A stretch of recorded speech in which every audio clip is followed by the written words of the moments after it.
Avec le pivot de la Fed qui s'annonce, les stratégies Forex dites de carry trade sont-elles vraiment terminées? Chers amis, dans cette vidéo, je vous explique quelles étaient les principales stratégies Forex dites de carry trade, typiquement l'achat de l'USD Yen, qui s'est brutalement terminé récemment.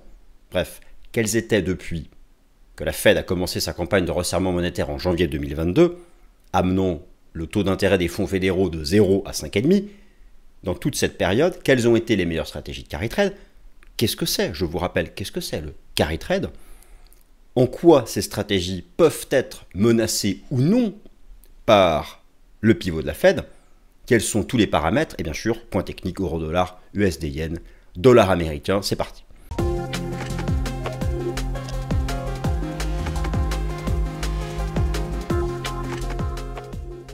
Chers amis, ravi de vous retrouver, nouvelle édition du Fast and Forex. Alors, bon, le carry trade, vous savez ce que c'est ou pas? Si ce n'est pas le cas, je vous donne une définition très simple. Si vous souhaitez en savoir davantage, ou même concrètement comment ça marche sur votre compte de trading Forex, vous appelez votre conseiller habituel Swissquote, c'est la base de la base, il vous expliquera tout. Bon, le principe c'est quoi? Vous empruntez une devise qui rémunère peu. Chaque devise est associée à un taux d'intérêt. Faisons simple. Une monnaie, le taux d'intérêt de sa banque centrale. Ok. Même si ce sont les taux du marché, ensuite, effectivement, qui comptent, mais une monnaie, le taux de la banque centrale, c'est la base, c'est le cœur. Vous empruntez une somme d'argent dans une devise à faible coût d'intérêt, à faible taux d'intérêt, typiquement le yen, depuis 2 ans, et cette somme que vous avez empruntée, à faible coût, vous la réinvestissez dans une monnaie qui rémunère beaucoup plus. Vous vous endettez dans une monnaie à faible coût, vous investissez dans une monnaie qui rémunère beaucoup plus. Typiquement, depuis 2021-2022, la stratégie d'achat de l'USD Yen, chaque jour sur votre compte de trading Forex, si vous avez été à l'achat pendant 2 ans, non seulement vous avez bénéficié de la hausse du prix de l'USD Yen, et chaque jour, vous étiez crédité du différentiel de taux d'intérêt. Achat USD Yen, vous êtes crédité du taux d'intérêt de la devise principale, USD, / Yen, Yen la devise de contrepartie, vous êtes débité du taux d'intérêt de la devise de contrepartie. Et donc, chaque jour, vous encaissiez le différentiel du taux d'intérêt au jour le jour. Ça, c'est du carry trade. Et c'est ce qui a mené l'USD Yen à 160. Mais il s'est récemment brutalement renversé à la baisse. Et beaucoup me disent, Vincent, pourquoi? Ok, oui, la Banque centrale du Japon a commencé à remonter ses taux. Mais le taux d'intérêt de la Banque centrale du Japon, il est toujours très bas. Autour de 0,5. Celui de la Fed est à 5. Donc, le différentiel de taux est toujours en faveur de l'USD. Pourquoi l'USD Yen s'est mis à baisser? Parce que les stratégies de carry trade, c'est non seulement vous empruntez, vous vendez la devise qui coûte pas cher pour investir dans celle qui rémunère beaucoup. Donc, il faut non seulement un différentiel en faveur de la devise principale, l'USD, mais ce que montre l'histoire du trading et de l'investissement et du trading FX chez les institutionnels, c'est que le carry trade fonctionne non seulement quand il y a ce différentiel de taux, mais que ce différentiel de taux grandit. Et donc depuis en fait 2022, mois après mois, vous aviez un USD qui rémunérait de plus en plus, alors que le yen, lui, coûtait toujours 0.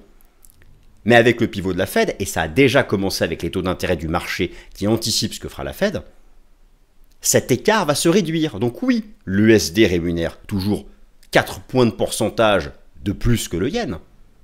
Mais cet écart va se réduire puisque la Banque centrale du Japon va continuer de monter ses taux et la Fed va baisser les siens. Donc ça va baisser à 3,75, 3,5, etc. Et donc, dès lors que le différentiel reprend une pente baissière, le plus souvent, ça met fin, en tout cas partiellement, aux stratégies de carry trade. Donc on va passer tout ça en revue, on va voir les cas concrets. Et puis oui, donc voilà, le pivot de la Fed. Je vous ai expliqué, je vous ai fait un Top Gun spécial sur ce sujet lundi. Les 7 cas de figure possibles pour le marché action et le marché obligataire. Mais j'aurais dû aussi inclure le Forex. Je vais le traiter puisque cette émission Fast and Forex traite du Forex. Il existe un cas de figure où l'USD Yen, par exemple, pourrait repartir fortement à la hausse, relançant le carry trade, même si la Fed enchaîne les baisses de taux. Voilà. Me direz-vous, Vincent, qu'est-ce que tu racontes? Tu viens dire le contraire. Non. Rappelez-vous, si la Fed pivote pour la mauvaise raison, si la Fed pivote pour la récession, statistiquement, en cas de récession économique mondiale, l'USD attire les capitaux du fait de son aspect refuge. Cela pourrait réactiver partiellement le carry trade. Donc vous voyez, il y a à la fois le différentiel absolu, le différentiel relatif qui a commencé à baisser, et la raison de la baisse du différentiel relatif. Si c'est pour la désinflation, pas de souci, le carry trade c'est terminé. L'USD-Yen ira encore au sud, l'euro-dollar continuera de remonter, le GBP-USD continuera de remonter. Je parle du moyen terme, pas du court terme. Je vais traiter le court terme dans la dernière partie d'analyse technique. Donc voilà, c'est parti les amis, on passe tout ça, nous passons tout ça en revue. Voilà, hop, on cale la présentation, c'est propre. Et donc c'est parti, je déclare les hostilités ouvertes, en espérant vous apporter un peu de clarté sur ces éléments-là. Le carry trade est-il donc... Voilà. Alors, la perspective du pivot de la Fed et d'un nouveau cycle monétaire du taux des Fed Funds semble avoir mis fin aux stratégies dites de carry trade traditionnelles en place sur le Forex depuis donc 2022. Donc je prends le carry trade de base. Hein. Depuis 2022, la hausse de l'USD-Yen de quand même 6000 pips. C'est pas rien. Une hausse de... Donc non seulement, si vous avez acheté lorsque la Fed a commencé à monter ses taux ici, et que vous avez tenu jusqu'à ici, lorsque la BOJ a changé sa politique monétaire, non seulement vous avez encaissé 5000 pips, mais en plus, chaque jour, sur votre compte de trading Forex, vous encaissiez le différentiel de taux d'intérêt. Lorsque vous achetez USD-Yen, vous êtes au quotidien crédité du taux d'intérêt lié à l'USD, ou devise principale, et débité du taux d'intérêt du JPY, ou devise de contrepartie. USD/JPY, c'est devise principale / devise dite de contrepartie. Crédit, débit. Avec l'achat devant, bien sûr. Ça, c'était le carry trade par excellence. Et donc, vous voyez récemment le retournement brutal. Et beaucoup me disent, mais Vincent, je ne comprends pas. Oui, ok, la BOJ a commencé à monter ses taux. La Fed n'a même pas commencé à le faire. Bon, on se projette sur les baisses de taux de la Fed. Mais du coup, le taux de la Fed est encore à 5, celui de la BOJ proche de 0. Oui, mais le différentiel de taux, je vous le montre tout de suite puisque je le traite plus tard. Ici, vous avez cette courbe ici, vous avez le différentiel de taux. Ici, vous prenez le taux à 2 ans américain, US02Y, moins le taux japonais à 2 ans. Oui, il y a encore une rémunération de 3,50 en faveur du taux américain, mais cette rémunération vient de passer de 4,80 à 3,50. Cela suffit pour interrompre la stratégie de carry trade. Certes, la base de la stratégie de carry trade, c'est que la devise principale, ici le taux américain à 2 ans, rémunérant l'USD, soit supérieur au taux japonais à 2 ans, représentant le coût du yen. Mais les stratégies de carry trade durent, en général, lorsque non seulement il y a ce côté absolu et en même temps des spreads qui progressent. Bon, alors on va passer tout ça en revue. Là, je vais déjà un peu trop loin dans la présentation. Toutes les parties. Partie 1, la fin des stratégies de carry trade avec le pivot de la Fed pour l'interrogation. Emploi américain, rythme à venir du cycle monétaire de la Fed. Donc ça, vous avez compris que cette fin ou cette reprise des stratégies de carry trade, ça va vraiment être lié à la nature du pivot de la Fed. Troisième partie, la direction des spreads de taux. Quatrième partie, où en sont les institutionnels sur le dollar américain. Vous allez voir qu'ils sont de plus en plus vendeurs. Donc, ce qui incite à penser que d'ici la fin de l'année, on pourra avoir un euro-dollar qui arriverait à 1,14, 1,15. Un USD-Yen qui arriverait à 140. Je dis bien, tout ça se fait par étapes. Par exemple, cette semaine, il y a un rebond technique du dollar américain, mais c'est normal. Cette semaine, vous avez un rebond technique du dollar américain parce qu'il était arrivé sur un support. Donc, un rebond technique. Mais le mouvement de fond, on va dire, si on se projette jusqu'à l'été 2025, je ne serais pas surpris qu'après un rebond court terme, qui peut nous mener ici aux moyennes mobiles, SMA 50, SMA 200 daily, qu'on revienne chercher plutôt cette zone à l'été prochain. Et donc là, oui, ce serait la fin du carry trade. Alors, première partie donc, la fin des stratégies dites de carry trade impliquant le dollar américain. Alors vous avez à droite un tableau de plusieurs stratégies de carry trade. On va regarder surtout l'USD-Yen et l'euro-dollar, mais vous avez donc ici des explications. Et oui, donc alors une autre possibilité qui est que il pourrait y avoir, alors ça c'est vraiment dans le cas de figure où les taux d'intérêt de la Fed chuteraient drastiquement, des stratégies de carry trade où en fait consisterait cette fois-ci à vendre le dollar américain, qui coûterait de moins en moins cher, à emprunter en dollars américains pour acheter les devises des pays émergents, Brésil, Turquie, Afrique du Sud et d'autres qui rémunèrent avec des taux d'intérêt à 2 chiffres. Alors, ça peut se mettre en place chez vraiment les hedge funds forex, mais attention parce que ces devises peuvent être en risque. Et effectivement, si vous vendez du dollar américain pour acheter du BRL, du TRI ou du ZAR, mais que la devise en elle-même s'effondre, perd de la valeur, vous encaissez certes un différentiel de taux d'intérêt, mais si la devise en elle-même perd de la valeur, donc il faut quand même faire attention à ça. Alors, depuis 2022, donc une stratégie de carry trade impliquant le dollar américain consistait à emprunter une devise à faible rendement comme le yen japonais ou le franc suisse et à investir ses fonds dans des actifs libellés en dollars américains. Cette approche permettait donc de profiter du différentiel de taux d'intérêt. Les investisseurs gagnent ainsi sur la différence de taux. Désormais, donc, la haute finance se projette sur le pivot de la Fed le 18 septembre prochain. Qui dit pivot de la Fed dit donc potentiel cycle à venir baissier des taux d'intérêt de la Fed et donc réduction de la rémunération du dollar américain. Est-ce suffisant pour interrompre les stratégies dites de carry trade? Alors, déjà, effectivement, vous avez noté donc que la campagne ici c'était les taux zéro de la crise sanitaire. La campagne de resserrement monétaire de la Fed a commencé donc ici en début d'année 2022, et ce qui d'ailleurs correspondait au breakout haussier et au point de départ de la hausse de l'USD-Yen. Donc il n'y a pas de sujet.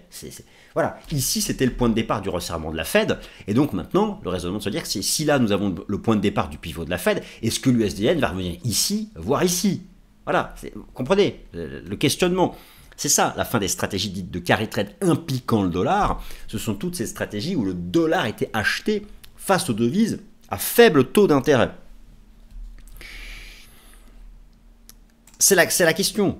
Alors déjà, la Fed n'a pas pivoté, mais ce pivot est attendu avec une très forte probabilité, même 100% le mercredi 18 septembre prochain, puisque la probabilité d'une seule baisse de taux 25 points de base est de 69%, et la probabilité de 2 baisses de taux d'un coup est de 30%, 31%.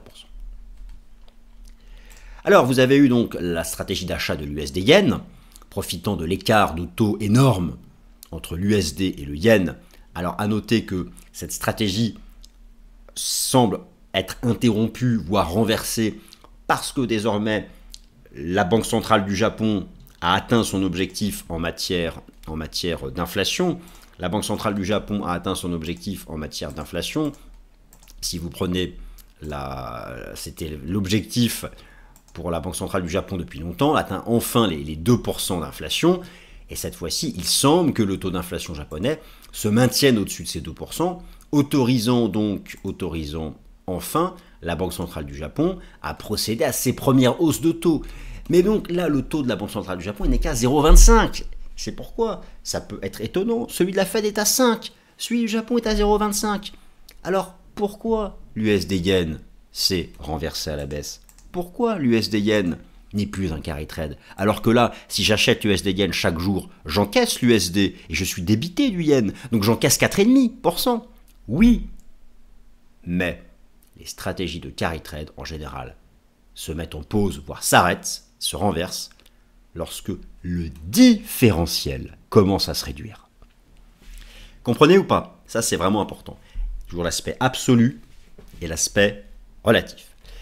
Mais effectivement, sur votre compte de trading FX Swissquote, si vous avez tenu là pendant 2 ans une stratégie d'achat USD-Yen, non seulement vous avez bénéficié de la hausse du prix, et vous avez en plus encaissé chaque jour le différentiel de taux. Crédité à votre compte chaque jour. Donc ça, c'est vraiment cool. C'était vraiment... Mais il n'y avait pas que... Il y avait aussi la stratégie. Alors, il y avait la stratégie donc du short euro-dollar. Alors, la stratégie du short euro-dollar était moins intéressante en termes de prix. La stratégie du short euro-dollar, c'est-à-dire donc que vous encaissez donc le taux du dollar américain et vous êtes débité du taux européen. Ce qui était en fait intéressant, c'est que le cours de l'euro-dollar était ici dans cette phase de transition latérale. Alors,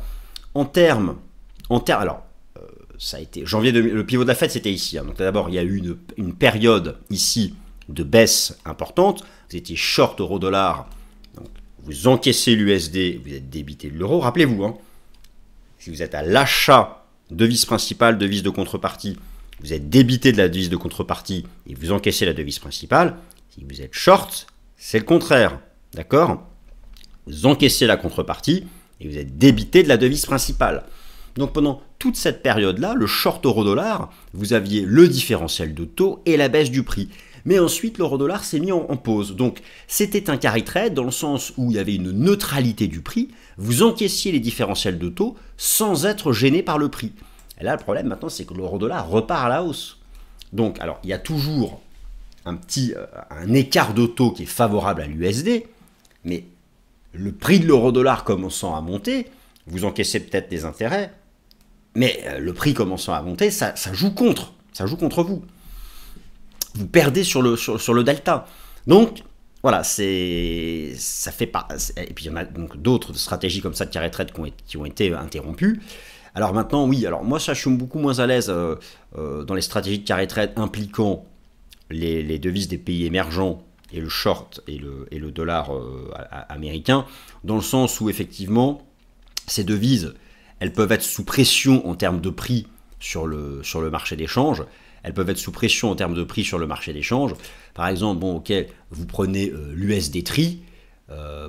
Vendre l'USD pour encaisser les taux d'intérêt à 2 chiffres de ces pays-là, oui, mais si la devise ne cesse de se faire vendre USD TRI, là, ça monte, donc la devise ici est vendue.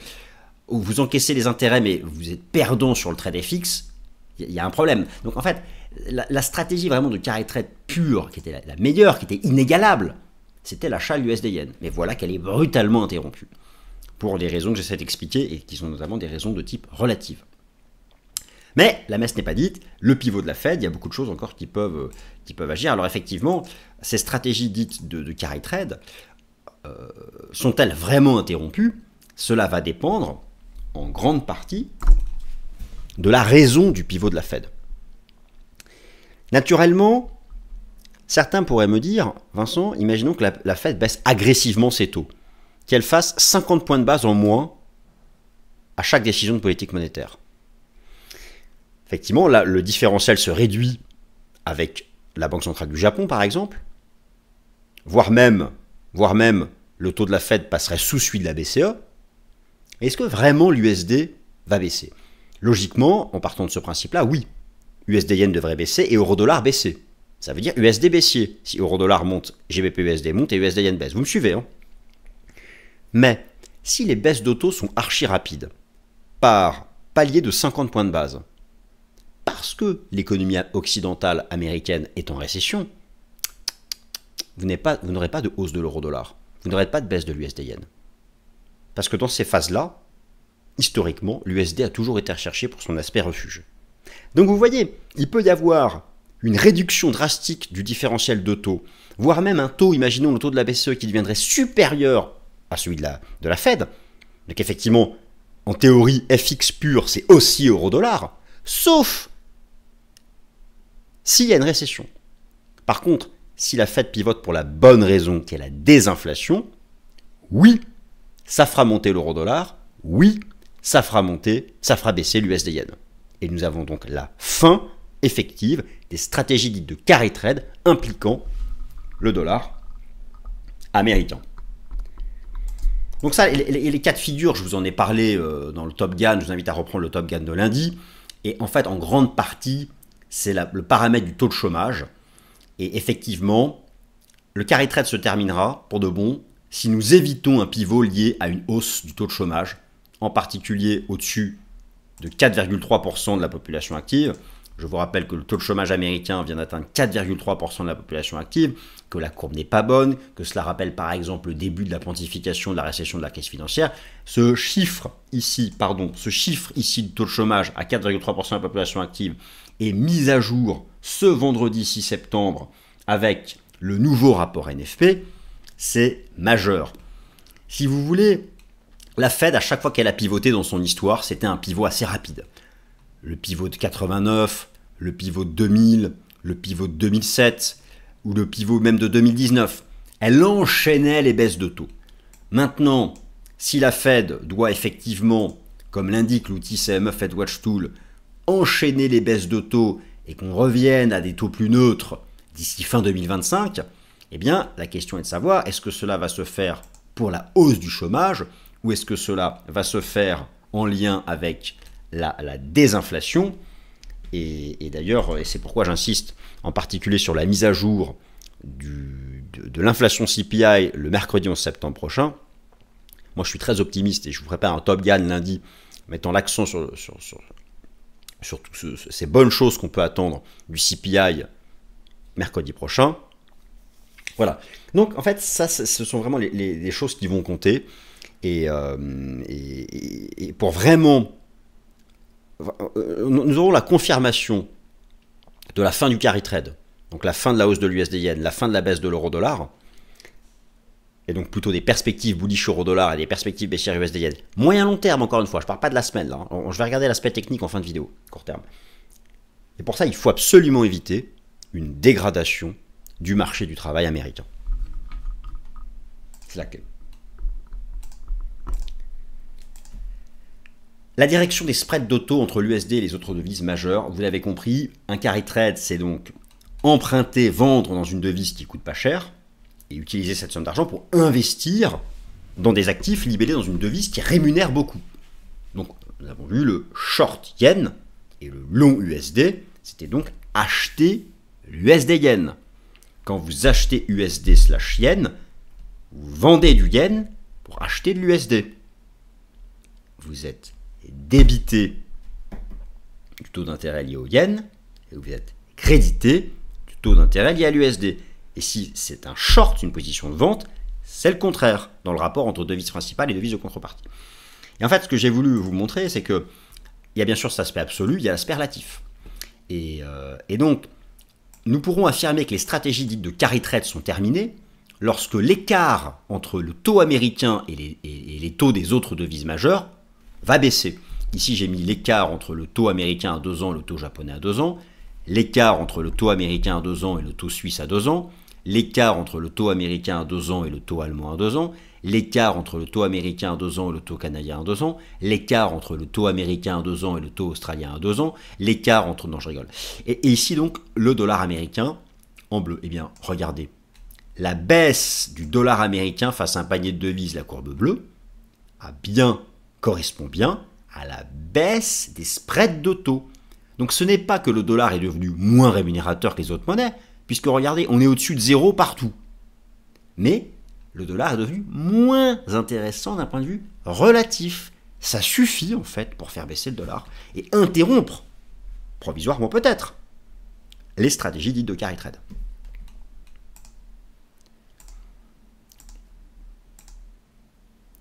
Les institutionnels sont de plus en plus à la vente sur le dollar américain. Alors ça, je vous montrais ça depuis 3 semaines et ça m'a permis d'avoir cette confiance qu'euro-dollar fera un rebond et dollar-yen baisserait. Attention par contre au court terme. Donc les données du rapport Cote Report s'utilisent vraiment dans une optique moyen-long terme. Donc effectivement, vous avez chez les asset managers la poursuite de la hausse de la position nette institutionnelle sur l'euro-dollar.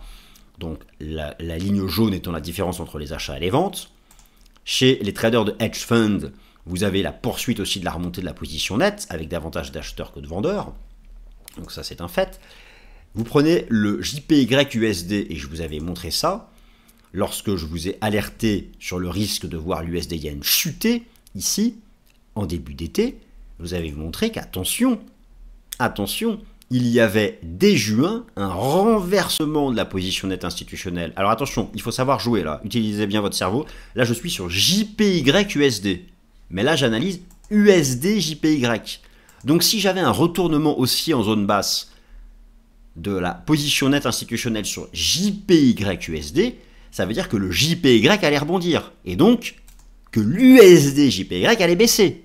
Là, il faut... Oui, le Forex, c'est pas facile.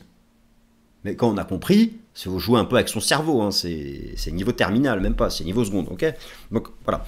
Donc, c'est comme ça. Alors, attention à court terme, on arrive en zone haute. Et attention sur le Cote Report euro-dollar, on arrive au contact de cette résistance. Donc je ne serais pas surpris qu'à court terme, le dollar américain propose un rebond technique avant, d'ici la fin de l'année, de reprendre la direction du sud. Et c'est pourquoi donc nous allons terminer maintenant sur un passage sur l'analyse technique pour le dollar américain, l'euro-dollar et le cours de l'USD-Yen. Alors, donc, pour l'USD-Yen, pour moi, le signal de réintégration ici des 152 yens est un signal bearish de fin de carré trade. Maintenant, ce marché ne passera pas en ligne droite, ce serait un piège de le croire. Il peut tout à fait trouver support ici, faire un rebond technique et reprendre la direction du sud. On a ici une vague A, et là on fait A, B, C, donc on pourrait... Pour moi, le point de vente, si vous cherchez à vendre USD Yen, il ne faut pas vendre n'importe où, il faut vendre ici, au contact des 150 et de SMA 200. Là, c'est la zone de vente parfaite, si le marché rebondit, hein, bien sûr. C'est la zone de vente parfaite pour viser 140 d'ici la fin d'année. Sur le dollar américain face à la panier des devises, il est logique qu'il y ait un rebond technique, puisque le marché a atteint en daily cette grosse zone support. Elle saute quand même aux yeux. Maintenant, si on prend la vue plus long terme, pour moi, nous sommes sortis par le bas d'une structure qui était en place depuis de nombreux mois, dans une structure en A, B, C, avec une C en 5 temps, 1, 2, 3, 4, 5. Donc je ne serais pas surpris que le dollar américain face à la panier de devises puisse faire un rebond technique dans cette zone-là, en attendant que les moyennes mobiles lui tombent dessus, SMA 50, SMA 200, avant de reprendre pour la fin d'année, et l'été et le printemps prochain, la direction du sud. Ce qui se traduirait donc par l'euro-dollar, par un retracement de l'euro-dollar qui lui aussi a échoué à dépasser cette résistance, un mouvement de retour vers cette ancienne pattern dont on est sorti par le haut, revenir ici sur les 1,09 indices, chercher la pattern SMA 50, SMA 200, et là, se renverser, et d'ici la fin de l'année, aller chercher les 1,1275 et les 1,1495. Ces scénarios reposent sur le pivot de la Fed pour la bonne raison. J'insiste donc, les stratégies de carry trade impliquant le dollar américain sont terminées si et seulement si la Fed pivote tranquillement, progressivement, en gardant le contrôle et pour la désinflation et non la récession. Merci à toutes et à tous de votre attention et passez une bonne semaine.